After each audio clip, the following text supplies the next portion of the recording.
The great Kwame Ture was born on June 29th, 1941, on Oxford Street in Trinidad and Tobago, in the capital city of Port of Spain.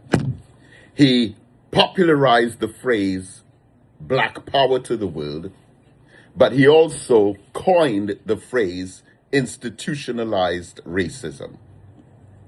Now, we are linking with our beloved family in Jamaica who are honoring Kwame Ture on his birthday. And I want to send peace and love and blessings to Inner City Dub, being held at Nation Lounge and iNation Books, and my beloved brother Stephen Golding, president of the UNIA, the Marcus Garvey-led organization, on this great occasion of celebrating and revitalizing the consciousness of Kwame Ture's mind to place in our heads for us to confront our struggles and deal with our problems and challenges. But in the great book, Black Power, by Kwame Ture, formerly known as Stokely Carmichael, Chapter 4 is entitled Bankruptcy of the Establishment, where Kwame Ture points out to us that this system that we seem to have developed so much hope, trust, and confidence in over the however many decades have gone by, has continued to deceive us by its structure, and we as African people have to find ways among ourselves to solve our own problems through our own unity. Kwame Ture wrote, "The political action that Black people must pursue must include the development of new political structures, new forms in order to deal with old, long-standing problems, and Black people must be wary of coalitions that are put together essentially for the purpose of maintaining a united liberal image. Coalitions which do not and cannot speak to the real needs of the Black people." Many times, groups, organizations, political parties, associations, interests, businesses even, come together to attract Black support.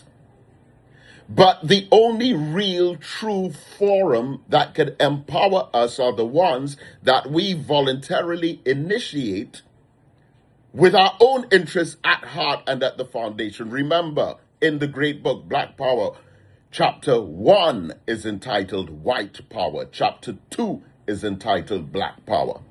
In the book that is called Black Power. And in Chapter 1, Kwame Ture explains that in the Black community, there can be no white power unless there are Black politicians who represent white interests. The Black power comes in our solidarity. The white power comes through their deception. And we have persistently been the victims of their deception. Kwame Ture says the concept of Black power must be adopted, and it rests on the fundamental premise that before a group can enter the open society, it must first close its ranks. Because group solidarity is necessary before a group can operate effectively from a bargaining position of strength in a pluralistic society. And Kwame Ture, also in speaking about domestic colonialism, cautioned us to beware of this transformation from the old traditional British colonization periods where we were the victims of a complete hostile takeover that was facilitated through brainwashing in a post-colonial educational curriculum, that we now have to be so cautious and so careful that we don't fall into those tricks, traps, and snares, and replace that old colonialism with a new kind of colonialism, but this time we're a colony in our own neighborhoods. Whereas before, the resources of our country belonged to the British Crown, but now the resources of our country belong to people in our country, but those people have such a distant, remote relationship with the black community that we render ourselves almost like modern day slaves. So the other great concept that I want to bring to mind from Black Power by Kwame Ture is the chapter that he wrote entitled Dynamite in the Ghetto, where he said all of that power and passion, all of that energy and dynamism, all of that natural strength, and the reactions to the pains that we felt of oppression is all being bottled up inside the ghetto. But we cannot allow that passion, that strength, that energy, that dynamism to implode and lead us into pathways of self-destruction. We have to use that same dynamite in the ghetto that Kwame Ture spoke about to explode and move outward to network, grow, expand, link, and connect with all of our brothers and sisters across all of the different Caribbean territories, to reach out our hands across CARICOM, unite, pool our resources, settle our differences, open skills banks and think tanks, support black business, grow our own food, educate the children, become entrepreneurs, demonstrate that spirit of the positive side of capitalism while we demonstrate the compassionate side of charity and support within our community so that we can all lift each other up. And I say to us, beloved family, that we are mandated to demonstrate this kind of consciousness, and it is for this reason that we in Trinidad built the Kwame Ture Education Center.